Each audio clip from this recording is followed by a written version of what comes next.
नमस्कार। अपना उत्तराखंड के इस वक्त के बुलेटिन के साथ हाजिर हूं मैं अनुपम मिश्रा। प्रदेश की हर छोटी बड़ी खबरों को लेकर के राजभवन देहरादून में बसंतोत्सव 2018 का रंगारंग आगाज हो गया।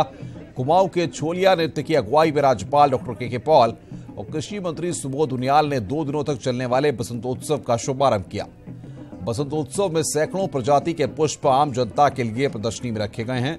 रंग बिरंगे फूलों से सजे राजभवन परिसर में जैसे साक्षात ऋतुराज बसंत उतर आया हो।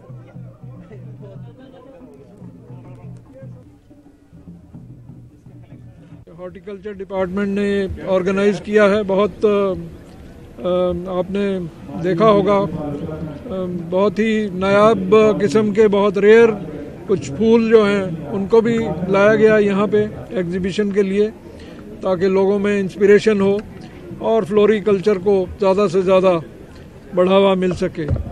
हमारा यही प्रयास है कि ये जो वसंतोत्सव साल में एक दफ़ा हम मनाते हैं, इसको ज़्यादा से ज़्यादा इसका स्कोप बढ़ाया जाए और इसमें और कैटेगरीज़ को शामिल किया जाए। और प्रयास यही रहेगा कि एक प्रकार से एक फूलों का उत्सव तो है ही, एक ये कल्चरल फेस्टिवल भी बन जाना चाहिए। और मैं इसके साथ ही सभी को, देहरादून के सभी नागरिकों को बहुत बहुत शुभकामनाएं देता हूँ। देखिए, इस राज्य में कई वर्षों से ये बसंतोत्सव को मनाया जाता है, जिसके माध्यम से एक अवेयरनेस फूलों के खेती के मामले में उद्देश्य यही है कि लोगों के अंदर जागरूकता है। जैसे चमोली जनपद को, हमारे रुद्रप्रयाग के आधा हिस्से को और नौगांव ब्लॉक और भटवाड़ी ब्लॉक में फ्लोरिकल्चर को बढ़ावा देने के लिए, ताकि हमारी जो खपत है वो हम अपने राज्य में पैदा कर सकें, इसके लिए तकरीबन 200 क्लस्टर से हम काम करेंगे, जो केवल ऑर्गेनिक फ्लोरिकल्चर जो हमारा है उसको बढ़ावा देने के लिए और अपनी आवश्यकता की पूर्ति के लिए, ताकि इस राज्य के किसानों की आय भी बढ़ सके, दुगनी हो सके और ये राज्य स्वावलंबी बन सके फूलों की खपत के लिए। राजभवन में आज से बसंतोत्सव की धूम शुरू हो गई है। 2 दिनों तक चलने वाले बसंतोत्सव 2018 प्रदेश भर से पुष्प उत्पादक शिरकत कर रहे हैं, तो राज्य सरकार के उद्यान विभाग समेत तमाम विभाग राजभवन में पुष्प प्रदर्शनी में शिरकत कर रहे हैं।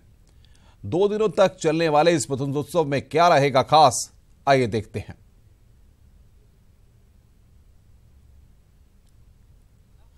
राज्य में पहले 150 हेक्टेयर में पुष्प उत्पादन होता था, वर्तमान में बढ़कर 1493 हेक्टेयर क्षेत्रफल हो गया। वर्तमान में राज्य में कुल 2073 metric tonne loose flower, 15.65 crore का कट फ्लावर का उत्पादन हो रहा है।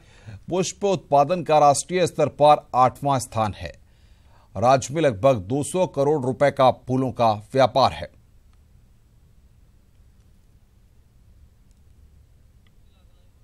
बसंतोत्सव में करीब 150 से अधिक प्रजातियों के पुष्प देखने को मिलेंगे। वर्टिकल गार्डन और ट्यूलिप के फूल खासे आकर्षण का केंद्र रहेंगे। फूलों की करीब 153 कैटेगरी में प्रथम, द्वितीय और तृतीय श्रेणी में पुरस्कार दिए जाएंगे। जम्मू प्याज पर राज्यपाल डाक टिकट जारी करेंगे। बसंतोत्सव के 2 दिन शाम को लोक संगीत और लोक नृत्य आयोजित होगा। योगा डिस्प्ले के साथ ही PSC IMA का बैंड डिस्प्ले होगा।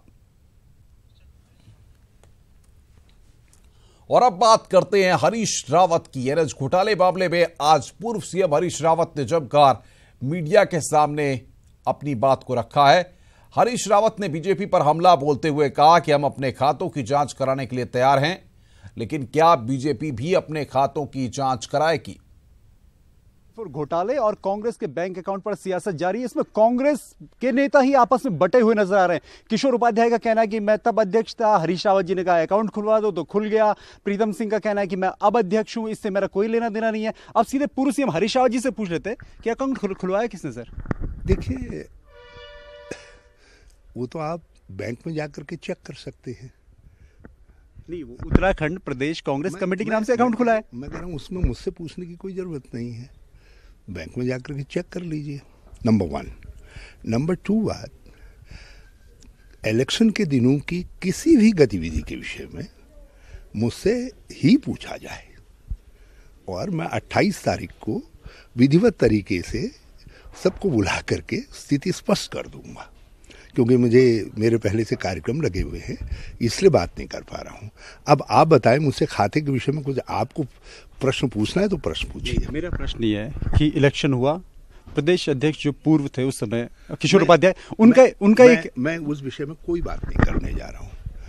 खाते के विषय में कुछ पूछना है तो आप मुझसे पूछिए, घोटाले के विषय में कुछ पूछना है तो वो पूछिए। इस पे आपकी चुप्पी का मतलब क्या समझा जाए सर? नहीं, इसमें क्या चुप्पी का सवाल है? कोई मैं पार्टी में किस नेता ने क्या कहा उसका तस्करा जो है ईटीवी से करूंगा? नहीं, बात ये या मीडिया से करूंगा? नहीं, बात ये निकल के आ रही कि दोनों अध्यक्ष अगर किनारा कर ले रहे हैं और बात ये कह रहे हैं कि हरीश रावत जी, आपका लोगों की दिलचस्पी क्या जानने में है? ईटीवी की दिलचस्पी क्या जानने में है? हमारे पार्टी के अंदर कौन क्या कह रहा है उसको जानने में है, या उनकी दिलचस्पी जो है इस एनएस घोटाले को लेकर के है? जी, तो आप पहले जो है मीडिया ये तय कर ले देहरादून का कि उनकी दिलचस्पी क्या है, तब उस बिंदु पर बात करें। तो एनएच घोटाले में जो जांच हुई और किशोर उपाध्याय से बातचीत हुई, ये बात तो खुलकर सामने आई, उस अकाउंट को लेकर बातचीत हुई। किसी के प्रेस कॉन्फ्रेंस में किसने क्या कहा है मैं उस पर चर्चा नहीं करूंगा। बाकी बिंदु जो इलेक्शन रिलेटेड है या एनएस घोटाले को लेकर के है, उस पर आप मुझसे बात कर सकते हैं, क्योंकि एनएस घोटाले की दोनों जांचें, कमिश्नर जांच और एसआईटी जांच के आदेश मैंने दिए थे, तो उन पर आप मुझसे बात कर लीजिए। और कांग्रेस के खाते पर भी कुछ बात करनी है तो इलेक्शन चुनावी खातों पर भी कुछ बात करनी है, आप बिल्कुल बात कर सकते हैं। खाते में कोई ऐसा पैसा आया था जो NH-74 मुआवजे का कोई पैसा था? मैं एक बात जानना चाहता हूं, खाता बैंक में है क्या? जो खोजी पत्रकारिता है इतनी पंगु हो गई है कि वो जो है वहां से न ले करके जानकारियां और उन जानकारियों को टिटबिट तरीके से एक साल बाद जो है लोगों से पूछ रही है? आप चाहिए, बिल्कुल मेरा आग्रह है, उत्तराखंड मीडिया से भी है और मेरा आग्रह जो है हर किसी से है, वो जाए और यदि कोई एंट्री हमारे खाते की ऐसी है जो एंट्री जो है एनएस घोटाले के किसी घोटालेबाज से लिंक होती हो, उसकी पूरी थॉरो जांच की जाए। ये बात की जांच सर एसआईटी भी करेगी और कांग्रेस तो ये कह रही है ना कि आप सीबीआई जांच करवा लो, पर त्रिवेंद्र सिंह रावत ये कहते हैं कि हम सीबीआई जांच क्यों करवाएं, एसआईटी जांच चल ही रही है, तो कांग्रेस फिर क्यों सीबीआई जांच की मांग करती है? आप ही सीबीआई जांच की मांग। हम इसलिए हमने एसआईटी की जांच की थी, आपने एसआईटी बैठाई? हाँ बिठाई थी, लेकिन आज जिन परिस्थितियों में जिस तरीके से सीबीआई का और जांच एजेंसियों का दुरुपयोग हो रहा है, उसमें केवल विश्वास हाईकोर्ट पे किया जा सकता है। यदि एसआईटी की जांच को हाईकोर्ट को दे दें और हाईकोर्ट मॉनिटर जांच हो जाए, मतलब जांच तो एसआईटी करे लेकिन हाईकोर्ट मॉनिटर हो जाए। सीबीआई की जांच इन्होंने खुद उसकी घोषणा की, विधानसभा में घोषणा की, बल्कि विधानसभा का विशेषाधिकार का मामला है कि आपने गलत बयानी की विधानसभा में और वो बयान जो है आपका टिक नहीं पाया, आपने हाउस को मिसलीड किया है। लेकिन हमने उन विषयों को नहीं उठाया क्योंकि नए नए मुख्यमंत्री थे, हम उनको इन सब चीज़ों पर नहीं उलझाना चाहते थे। रहा सवाल एसआईटी का इस खाते के विषय में जानना, मेरा सीधा सवाल है, क्या राज्य सरकार ने एसआईटी को ये मैंडेट दिया है, ये अधिकार दिया है, या जो है ये आदेश दिया है कि वो राजनीतिक दलों के चुनावी खातों की जांच करे? यदि किया है तो बिल्कुल चुनावी खातों की जांच करें, फिर हमारी ही क्यों करें, फिर भाजपा के चुनावी खातों की भी जांच करें। आपने जो सवाल नंबर 1। नंबर 2, यदि एसआईटी को कोई संदिग्ध ऐसी चीज मिली है अपनी जांच के दौरान, जब वो जांच कर रहे हैं एनएस घोटाले की, और उसमें उनको लगता है कि एक घोटालेबाज ने कुछ पैसा कांग्रेस के खाते में जमा किया है, तो वो जो है उसकी जांच प्रॉपरली करें और हमको नोटिस देकर के कहें कि भाई ये जानकारियां आई हैं और इन जानकारियों पर आपको क्या कहना है, पार्टी को नोटिस देकर के कहें। आप खामखा किसी के वहां जाकर के कह रहे हैं कि ये खाता क्या है, तो क्या ये खाता क्या है? भाई खाते जो है इलेक्शन कमीशन के मापदंडों के अनुरूप खोले गए हैं ताकि इलेक्शन की पारदर्शिता बनी रहे, नंबर 1। नंबर 2, उन खातों का सारा ब्यौरा इलेक्शन कमीशन को भी दिया गया है, उनका ब्यौरा इनकम टैक्स के पास भी है, उनमें जो है कैंडिडेट्स के रिटर्न फाइल में भी वो चीज़ें रिफ्लेक्ट हुई हैं। तो इसलिए किसी भी पार्टी के लिए, वो चाहे कांग्रेस पार्टी हो, भाजपा हो, इलेक्शन खाते की सार्वजनिक बहस में पढ़ना संभव नहीं है। इसलिए संभव नहीं है क्योंकि मल्टीपल इन्वॉल्वमेंट हैं। तो आप कोई चीज़ ऐसी नहीं कह सकते जो इलेक्शन कमीशन के मानकों का उल्लंघन करती हो और न कर सकते हैं। आप कोई चीज़ ऐसी नहीं कर सकते हैं जो आपने इनकम टैक्स में रिटर्न फाइल किया है। आप अपना ही पार्टी के स्तर पर नहीं करते हैं, कैंडिडेट के स्तर पर भी करते हैं। तो इसलिए जब तक ये चिन्हित नहीं कर लेती एसआईटी कि अमुक व्यक्ति घोटालेबाज है और उस घोटालेबाज ने कुछ पैसा कांग्रेस के खाते में डाला है और उस खाते की जांच करने के लिए यदि वो सहयोग मांगेंगे तो कांग्रेस पार्टी सहयोग देगी और हर स्तर पर सहयोग देगी। आप सहयोग की बात कह रहे हैं कि एसआईटी अगर ऐसा कहेगी तो सहयोग करेंगे। दूसरे वही कांग्रेस कहते हैं कि आप सीबीआई जांच होनी चाहिए, हाईकोर्ट की सिटिंग जज से जांच होनी चाहिए, इस तरह की जांच। देखिए, दो बातें हो गई सर। देखिए, जो आज की सत्ता का कैरेक्टर है, जिस तरीके से इंस्टीट्यूशंस का बेजा इस्तेमाल हो रहा है, जिस तरीके से मीडिया को दबाव में लिया जा रहा है, गैग किया जा रहा है, तो इसमें सबको संदेह है, कोई हम ही को नहीं संदेह है, सबको संदेह है कि जो है इस तरीके की, चाहे वो हमारी गठित की गई एसआईटी क्यों न हो, उनका दुरुपयोग कर सकते हैं। इसमें केवल न्यायपालिका दूध का दूध, पानी का पानी कर सकती है। तो यदि ऐसा चाहते हैं तो दूध का दूध, पानी का पानी करें। हाँ, मैं राज्य सरकार को चुनौती देकर के विनती पूर्वक कहना चाहता हूं कि यदि वो एसआईटी से कांग्रेस के खाते की जांच करवा रहे हैं, मैं उसका भी स्वागत करूंगा, लेकिन फिर भाजपा के खाते की भी जांच होनी चाहिए। और मीडिया से मैं एक अनुरोध करना चाहूंगा, जितनी तड़फ मीडिया में हमारे इस खाते में, जिसमें केवल 5 लाख रुपया या 5 करोड़ रुपया कितना आया है, और उनमें से भी आधे से ज्यादा पैसा जो है उत्तराखंड से बाहर से आया है, तो उसके विषय में है, काश इतनी तरफ ये जो 35 करोड़ रुपया जायज, 25 करोड़, 25 तो बाहर बताया गया, 35 करोड़ रुपया उन्होंने, अभी भी वो कैंपेन जारी है। 35 करोड़ रुपया अभी तक मुझे जो पता चला है कि 35 करोड़ रुपया जमा कर दिया गया है और जमा हुआ है 100 करोड़ रुपया। बाकी पैसा जो है बिना चेकों के आदि के लिया गया है, वो कहीं और दाम दक्षिणा के तौर पे दे दिया गया है। तो ये जो 100 करोड़ रुपए की राज्य में उगाही हुई है, खुलेआम उगाही हुई है, जिस राज्य के अंदर विकास कार्य ठप हैं, कर्मचारियों का तनख्वाह नहीं दिए जा रहे हैं, लोक कल्याण की योजनाएं ठप पड़ी हुई हैं, विधवाओं के, विकलांगों के पेंशन नहीं दी जा रही है, कहाँ से ये पैसा आया? क्या मीडिया की आत्मा ये नहीं कहती कि उनको इसकी जांच करनी चाहिए? ये भी पूछेंगे सर। मेरा सेकंड लास्ट सवाल आपसे ये है, आपने ये सवाल उठाया कि 25 करोड़ रुपए पे जब कांग्रेस सवाल उठा रही थी, इसलिए ये एसआईटी जांच, ये कांग्रेस भी कह रही है और ये आपने भी कहा है कि अजय भट्ट जी की जांच करवाई जाए, बीजेपी की जांच करवा ली जाए। मैं कह रहा हूं कि दूध का दूध, पानी का पानी हो जाएगा।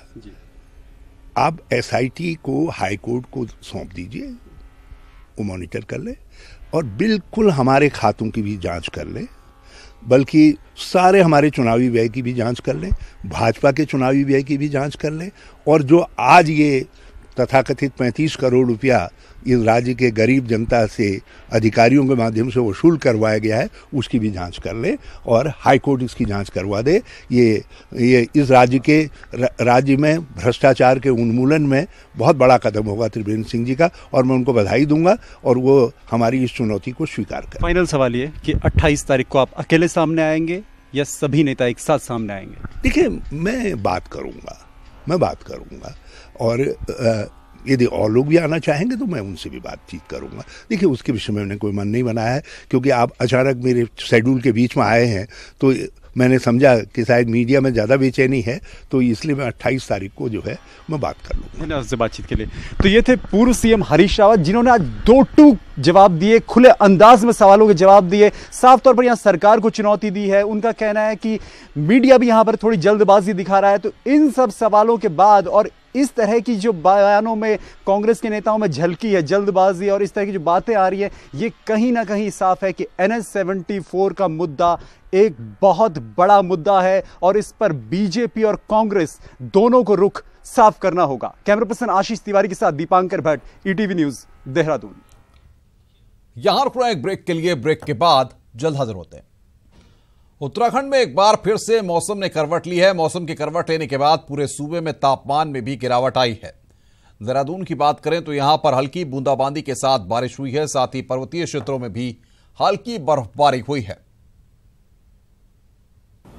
उत्तराखंड के मौसम का मिजाज एक बार फिर से बदल गया है और बदले मिजाज की वजह से उत्तराखंड के तापमान में 1 से 2 डिग्री गिरावट आई है। अगर इस वक्त देहरादून की बात करें तो देहरादून में हल्की बूंदाबांदी शुरू हो चुकी है और पूरे देहरादून में काले बादल छा चुके हैं। वहीं पर्वतीय क्षेत्रों की बात करें तो पर्वतीय क्षेत्रों में 2500 मीटर से ऊपर के इलाकों में हल्की बर्फबारी और मैदानी इलाकों में बारिश की संभावना जताई है। वहीं अगर किसानों की बात करें तो किसानों के चेहरे खिले हुए हैं, क्योंकि किसान काफ़ी लंबे समय से इस बारिश का इंतजार कर रहे थे। साथ ही पर्यटक क्षेत्र की अगर बात करें तो होटल व्यवसायियों के चेहरे पे खुशी है, क्योंकि इस बारिश की वजह से ऊपर के इलाकों में बर्फबारी होगी और उनके व्यवसाय में और ज़्यादा बढ़त होगी। वहीं मौसम विभाग की बात करें तो मौसम विभाग ने संभावना जताई है कि अगले 24 से 36 घंटे उत्तराखंड में इसी प्रकार से मौसम बना रहेगा।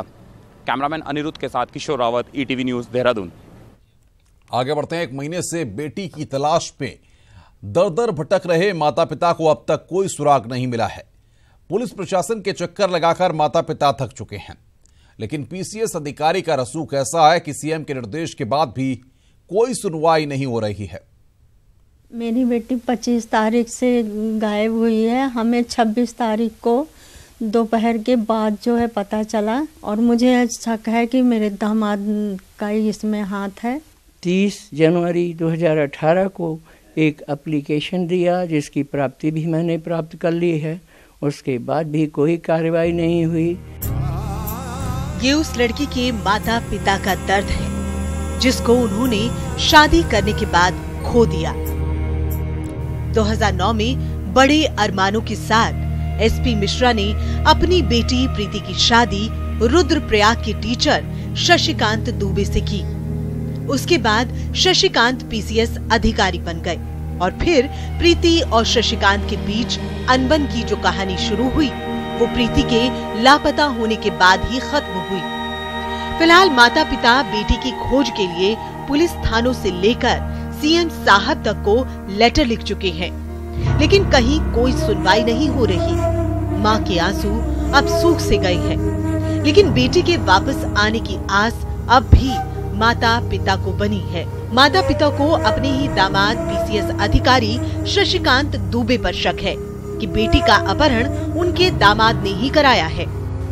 मेरी बेटी 25 तारीख से गायब हुई है। हमें 26 तारीख को दोपहर के बाद जो है पता चला। दामाद ने मेरे बेटे को फ़ोन किया कि वो नहीं है और मुझे शक है कि मेरे दामाद का ही इसमें हाथ है।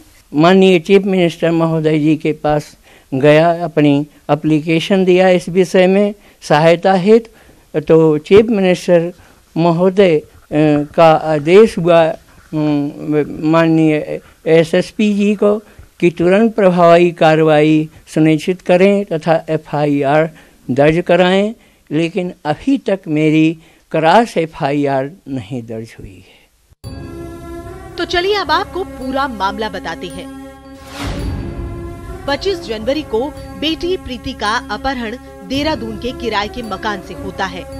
26 जनवरी को लापता होने की सूचना परिजनों को दी जाती है। लापता होने की जानकारी दामाद शशिकांत खुद देता है। इसके बाद प्रीति के माता पिता ने दामाद पर अपहरण करने का आरोप लगाया है, क्योंकि शशिकांत के PCS बनने के बाद दोनों के बीच दूरियां बढ़ गई थी। प्रीति पर तलाक के लिए लगातार दबाव बनाया जा रहा था। इस विवाद के बीच 15 जनवरी से प्रीति पति से अलग देहरादून में रहने लगी। 25 जनवरी को प्रीति के बेटे को परिचित उठा ले जाता है। बच्चे के छीने जाने के बाद से प्रीति का अब तक पता नहीं। लापता महिला की खोज में शहर से लेकर गली मोहल्ले तक में पोस्टर लगे हैं, लेकिन कहीं से कोई सुराग नहीं मिल रहा। अब सवाल पुलिस प्रशासन से है। प्रीति की खोज के लिए पुलिस ने अब तक क्या किया? अब तक पुलिस प्रशासन के हाथ क्यों खाली हैं? पुलिस ने पीसीएस शशिकांत से पूछताछ क्यों नहीं की? सीएम के निर्देश के बाद भी क्रॉस एफआईआर दर्ज क्यों नहीं हुई? ऐसे में एक सवाल सबसे अहम ये है कि क्या पुलिस प्रशासन पीसीएस अधिकारी के साथ मिला हुआ है? और अगर ऐसा नहीं है तो फिर पुलिस ने अब तक शशिकांत से पूछताछ क्यों नहीं की? Bharti Saklani, ETV news, Dehradun. कुमाऊं में खड़ी होली भले ही 26 फरवरी से शुरू हो रही हो, लेकिन यहां पौष के पहले रविवार से बैठकी होली की बैठकें सजने लगती हैं। इसी तरह की एक बैठक का आयोजन लखनपुर के मंदिर में महिलाओं द्वारा किया गया।